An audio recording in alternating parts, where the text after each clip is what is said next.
Well, the storm of 2017 just started. Blizzard conditions. You know that? It's kind of cold out here, I'm not gonna lie to you. Alright. It just started. It's gonna continue through the night.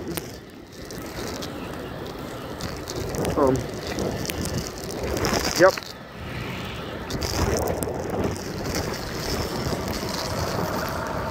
I'm not gonna lie to you though.